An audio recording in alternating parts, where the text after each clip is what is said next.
ধরুন আপনি আপনার জিমেইলের পাসওয়ার্ড ভুলে গেছেন। যদি রিকভারি অপশন যোগ করা থাকে তাহলে গুগল আপনার রিকভারি মেইলে বা ফোন নাম্বারে একটি কোড পাঠাবে, যার মাধ্যমে আপনি কিন্তু খুব সহজে পাসওয়ার্ড রিসেট করতে পারবেন। একইভাবে যদি আপনার অ্যাকাউন্টে কোনো ধরনের সন্দেহজনক অ্যাক্টিভিটির শিকার হয় বা হ্যাক হয়ে যায়, তাহলেও এই রিকভারি অপশনগুলো আপনার অ্যাকাউন্ট ফিরে পেতে সাহায্য করবে। সুতরাং বুঝতেই পারতেছেন যে আপনার জিমেইলের সুরক্ষার জন্য রিকভারি মোবাইল নাম্বার এবং রিকভারি জিমেইল অ্যাড করাটা কতটা গুরুত্বপূর্ণ। রিকভারি মোবাইল নাম্বার এবং রিকভারি জিমেইল অ্যাড করার জন্য সবার প্রথমে আপনি জিমেইল অ্যাপটাকে চালু করে দিবেন। এখান থেকে টপ রাইট কর্নারে আপনার জিমেইলের যে প্রোফাইল পিকচারটা আছে এখানে একটা ক্লিক করে দিবেন। তারপর এখান থেকে ম্যানেজ ইওর গুগল অ্যাকাউন্ট, এখান থেকে একটু নিচের দিকে আসলে দেখতে পারবেন সিকিউরিটি অ্যান্ড সাইন ইন। এখান থেকে আপনি যদি একটু নিচের দিকে আসেন তাহলে আপনি এখানে দেখতে পারবেন রিকভারি ফোন এবং রিকভারি ইমেইল। সবার প্রথমে আমরা রিকভারি ফোন নাম্বারটাকে অ্যাড করব, তার জন্য আমরা এখান থেকে রিকভারি ফোন এই অপশনে একটা ক্লিক করে দেব। এই অপশনে ক্লিক করে দেওয়ার পর আপনাকে এখানে কিছুক্ষণ ভেরিফাই করবে। তারপর আপনার মোবাইলে যদি কোনো স্ক্রিন লক দেওয়া থাকে সেটাকে আপনি এখান থেকে দিয়ে নেবেন।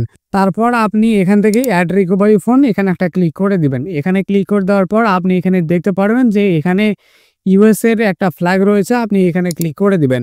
তারপর এখান থেকে আপনি যদি একটু নিচের দিকে আসেন তাহলে আপনি এখানে দেখতে পারবেন বাংলাদেশ, অর্থাৎ আপনি এখানে আমাদের দেশটা সিলেক্ট করে দিবেন এবং তার পাশে আপনি আমাদের কান্ট্রি কোডটা দেখতে পারবেন।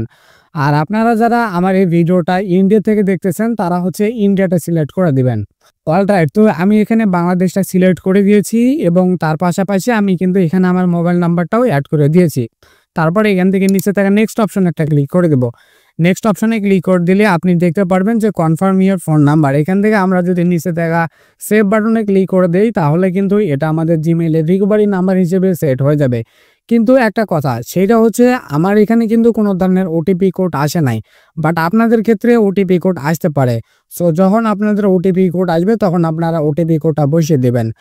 আমার এখানে যেহেতু ওটিপি কোড আসে নাই, সো আমি এখান থেকে সেভ বাটনে ক্লিক করে দিচ্ছি। দেন তারপর আপনারা হচ্ছে এখানে দেখতে পারবেন যে আমার এই মোবাইল নাম্বারটা এই জিমেইলের রিকভারি মোবাইল নাম্বার হিসেবে সেট হয়ে গিয়েছে। তারপর আপনি এখান থেকে ব্যাক করে চলে আসবেন। ব্যাক করে চলে আসার পর এখন কাজ হচ্ছে আমাদেরকে রিকভারি মেইলটা অ্যাড করে দেওয়া। তার জন্য আমরা এখান থেকে রিকভারি ইমেইল এই অপশনে একটা ক্লিক করে দেব। এই অপশনে ক্লিক করে দেওয়ার পর নিচে থাকা রিকভারি ইমেইল, তারপর এখানে হচ্ছে আপনি যেই এই জিমেইলটার জন্য যেই রিকভারি জিমেইলটা অ্যাড করতে চাচ্ছেন সেই রিকভারি জিমেইলটা আপনি এখানে এন্টার মেইল এখানে লিখে দিবেন। আমি এখানে আমার রিকভারি মেইলটা লিখে দিয়েছি। তারপর নিচে থেকে সেভ বাটনে ক্লিক করে দেব। সেভ বাটনে ক্লিক করে দেওয়ার পর আপনার সেই রিকভারি মেইলে 6 ডিজিটের একটা ওটিপি কোড যাবে। সেভ বাটনে ক্লিক করার পর আপনার সেই জিমেইলে এইরকম একটা 6 ডিজিটের ওটিপি কোড আসবে। সেই কোডটাকে আপনি এখানে ভেরিফিকেশন কোড এখানে বসিয়ে দিবেন। তারপর নিচে থাকা ভেরিফাই অপশন একটা ক্লিক করে দিবেন। তাহলে আপনি দেখতে পারবেন যে এখানে আপনার রিকভারি মেইলটাও কিন্তু অ্যাড হয়ে গিয়েছে। সো এভরিওয়ান, এই ছিল আমাদের আজকের ভিডিও। আজকের ভিডিওতে আমি আপনাদেরকে দেখিয়েছি কিভাবে আপনারা আপনাদের জিমেইলের জন্য রিকভারি মোবাইল নাম্বার এবং রিকভারি জিমেইল অ্যাড করতে পারবেন। আজকের এই ভিডিওটা যদি আপনাদের কাজে আসে তাহলে অবশ্যই ভিডিওটাতে একটি লাইক করবেন এবং এই ভিডিওটা আপনি অন্যদের সাথে শেয়ার করতে পারেন।